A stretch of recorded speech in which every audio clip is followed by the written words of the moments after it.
ያውን ጥጋብ ነው ያናገርኩሽ ተሽኝ ምትይ እንዴ ፍሬውን አንቺ ምን ሆነሻል? አምሻል እንዴ አኮላሽሽ እኮ አንተ ያገባሃል።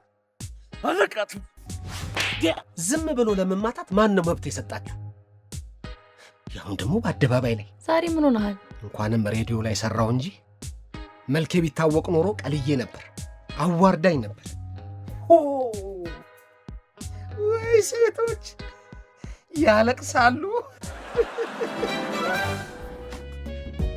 አጥብ የተከትያት ወጥቼ ወደ ጓሮ ሲሄድ በየት በኩል እንደመጣ ሳላውቅ ወንድሟ ቀድሞኝ ደርሷል። እሺ ምን እሺ ያለው የሆዴን በሆዴ አድርጌ ሳሎን ሳጣችሁ እኮ ልሰናበታችሁ ብዬ ነው ብዬ ሹክክ ብዬ ወጣውላ። ኧረ እንደው አንተው ምን አለበት ለቅሷን እስክትጨርስ ብትጠብቅ። ናፈቀችኛ ምን ላባቴ ይላል። እንደው አንተ ጨዋታ ያልቅብህ። ወርቀሽ መሆን አለበት። ይቅርታ ከስዕሉ ላይ ነዋ ቁርጥ ሞናሊዛ። ያናገርኩሽ እኮ ነው። እኔ ማናገር ካልፈለኩስ? ያውን ጥጋብ ነው ያናገርኩሽ ተሽኝ ምትይው እንዴ ፍሬውን አንቺ ምን ሆነሻል? አምሻል እንዴ አኮላሽሽ እኮ አንተ ያገባሃል። አለቃት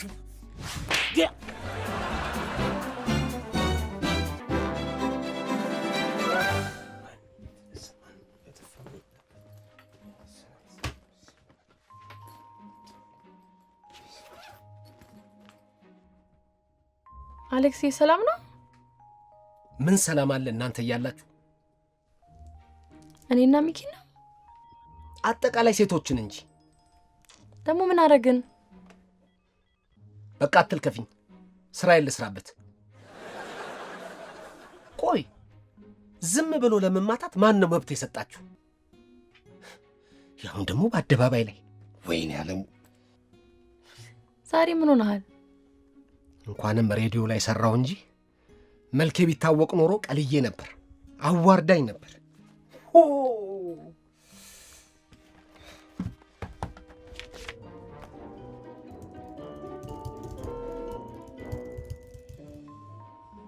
አድማጮቻችን የህይወት መንገድ ፕሮግራማችን ተጀምሯል። ጤና ይስጥልኝ።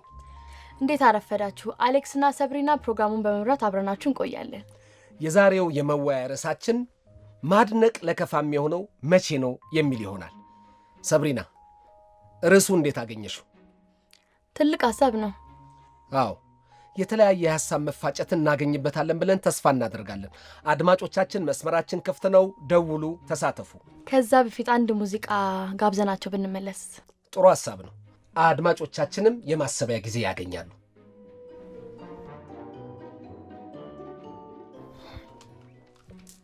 ለከፋ ምን ነው ጎረበጠሽ? ምንድነው ደግሞ ጎረበጠሽ? አይሽ አታነቢማ። የኢትዮጵያ ቋንቋዎችና ጥናትና ምርምር ያወጣውን መዝገበ ቃላት ብታነቢ ኖሮ እንዲህ አይነት ጥያቄ አትጠይቂም ነበር። አይሽ ጋዜጠኛ ምጡቅ ቃላትን መጠቀም መቻል አለበት።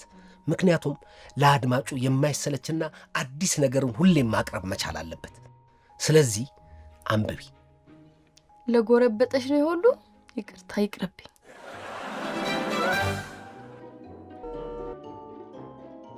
ከሙዚቃ ግብዣ በኋላ ተመልሰናል። ሙዚቃው እንደወደዳችሁ ተስፋ እናድርጋለን። አንድ አድማጭ መስመር ላይ አለ። ሄሎ። ወዬ ሰብሪ ፒስ ነው አለሁልህ። እንዴት ነህ? ማንን በል?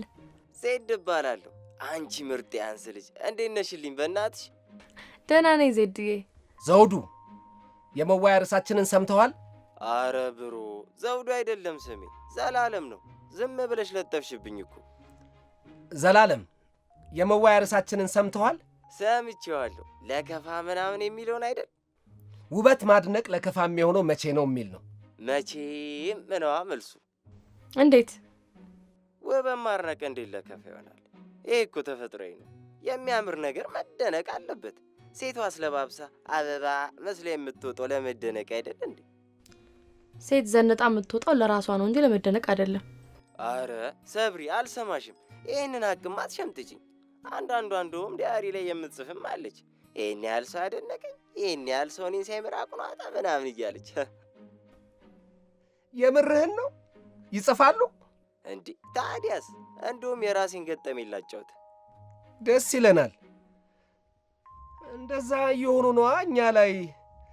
አድማጫችን እባክህ አካፍለን፣ እንደውም አድማጭ ልምድ ይወስድበታል። የሆነ ቀን ያለ ወትሮ የቤት ከች ስል ሲስተር ሳሎን ተቀምጣ እይይ ገዳሙ እያለች አገኘኋት። ማን ገዳሙ? እያለቀሰች ማለቴ ነው። ከዛ ምን ሆነች ብዬ ተረክ ብዬ እጄ ስጠይቃት እያለቀሰች ተነስታ ቆመችና ልብሷን እያሳየች እስቲኝ አላማረብኝም አለችኝ። አለባብሷን ነው? አው ከዛ እንዳማረባት ስነግራት ለቅሷን ጭራሽ አታቀልጠውም። ለምን? አውቀ ነው አንተ ወንድሜ ስለሆንክ ነው ብላ ብትነፈርቅስ? ቆይ ምንድነው ምክንያት ያለችህ? ለካ ፋ ብያለሁ ብላ አውጥታ ሲስቱካ ማንም ሰው ሳይለክፋት ስለተመለሰች ነው እንደዛ ብታለቅሰው። ስላልተለከፈች? ሲሪየስሊ ነው የምሬን እኮ ነው። እና አላችኋለሁ ከዛን ቀን ጀምሮ ማንም ሴት ሳትለከፍ ወደ ቤት መግባት የለባትም ብዬ ለራሴ ቃል ገባሁ። የአንድ ሴት አስተሳሰብ የሁሉም ሴት አስተሳሰብ ነው ማለት አይቻልም። ጭራሽ ያለቅሳሉ። ከዛ ወዲህ ለካፌ ሆንካ። ለእህቶቻችን ስለ ልቦና ስልግድ ነው። እንደ ወንድምም እንደዚህ ጋር ኃላፊነቴን እየተወጣሁ ነው። ስለዚህ ወበማርነቅ መቼ ጭራሽ ለከፋ ሆኖ አያውቅም። አድማጫችን ሐሳብን ስላካፈልከን ከልብ እናመሰግናለን። እኔማ አመሰግናለሁ። ሰብሪ። አቤት። ዛሬ ድምፅሽ ራሱ ያስታውቃል። አምሮብሻል። እሺ ዘውዱ። አድማጫችን ውበት ማድነቅ ጥሩ እንደሆነ ሐሳቡን አካፍሎናል። እናመሰግናለን።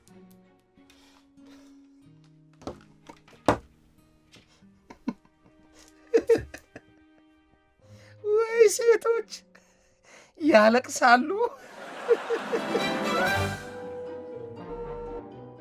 ሄሎ፣ እንዴት ውላችኋል? ደህና ነን። ማንም በል።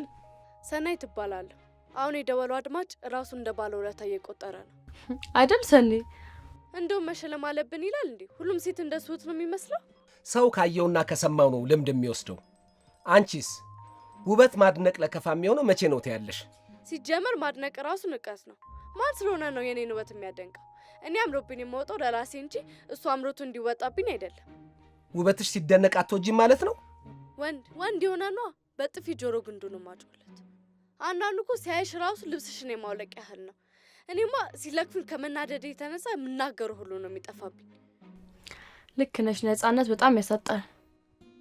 ውበት ማድነቅ ምን ችግር አለው? ችግርማ አለው። እኔ አድንቀኝ ያልኩት ለምን ነፃነት ይነሳኛል? ነፃውኝ የፈለኩትን መልበስ፣ ነፃውኝ መንቀሳቀስ እኮ መፍትሄ ነው።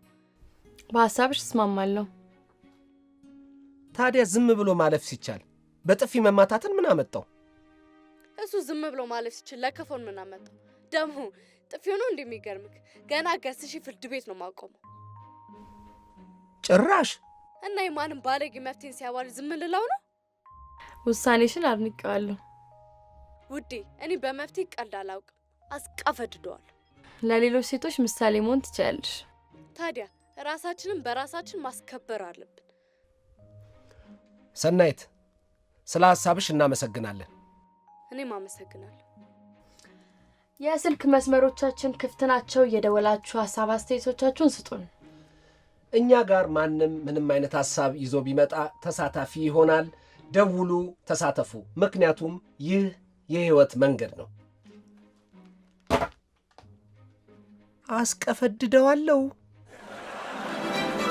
ተነጋግሮ መፍታት እንጂ ያለ መካሰስ ማሳሰርን ምን አመጣው? አርፎ መኖር ካቃተው ምንድን ነው? ሳይ ግን ኃይለኛ ተላካፊ ነው የምትመስለኝ። ማ? እኔ ሲያልፍም አይነካኝ ነገሩን አልኩ እንጂ። አንድ ቀን ተላክፈ ትታሰርና ዋ። አይ እንግዲህ ተኝ፣ ስራዬን ልስራበት።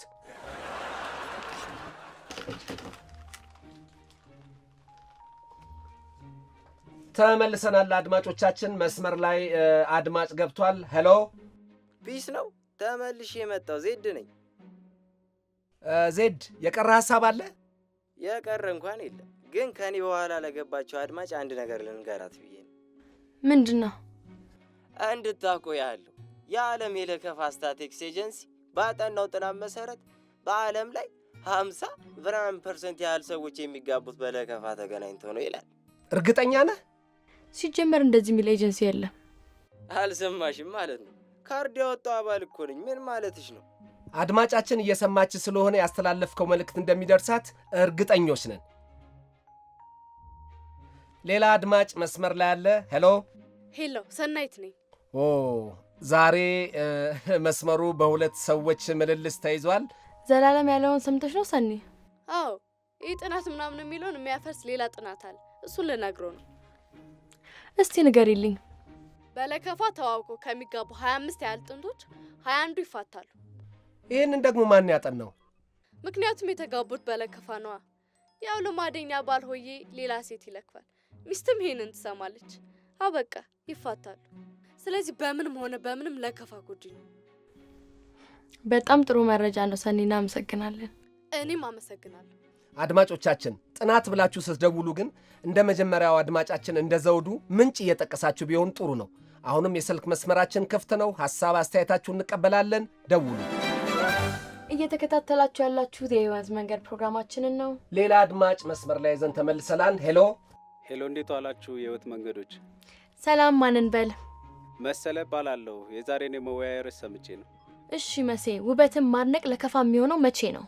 ወይል እንግዲህ ይህን ስመልስ በሁለቱም ወገን ሆኜ ነው። እሺ ንገረን።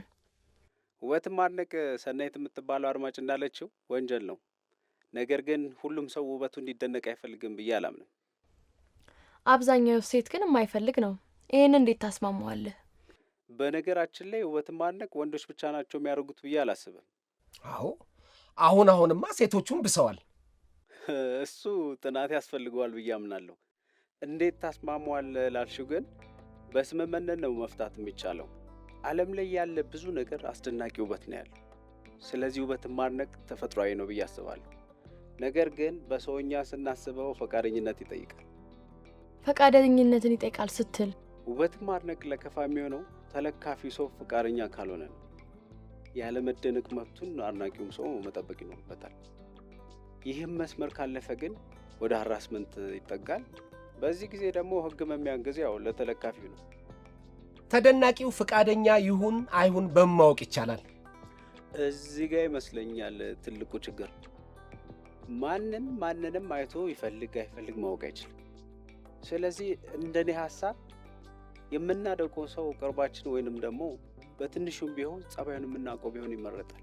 ኦፍኮርስ የምታውቀው ሰው ሲሆን ቢያንስ ቀለል ያለ ስሜት ያለው ይመስለኛል።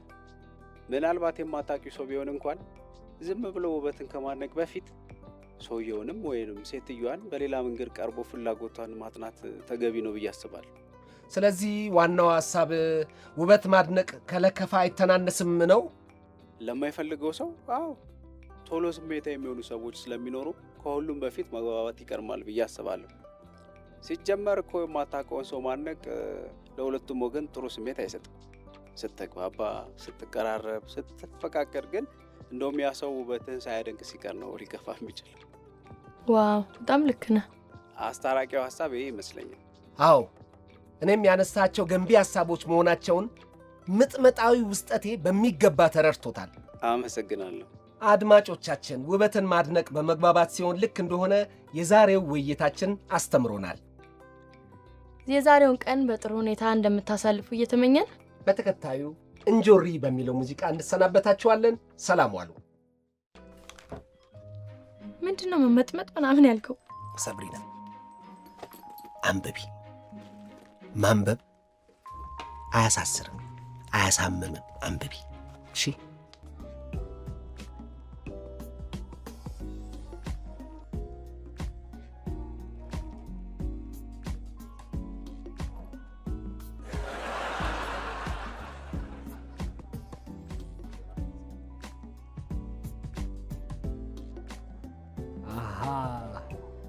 ፈቃደኛ ነች ማለት ነው። አይ ሴቶች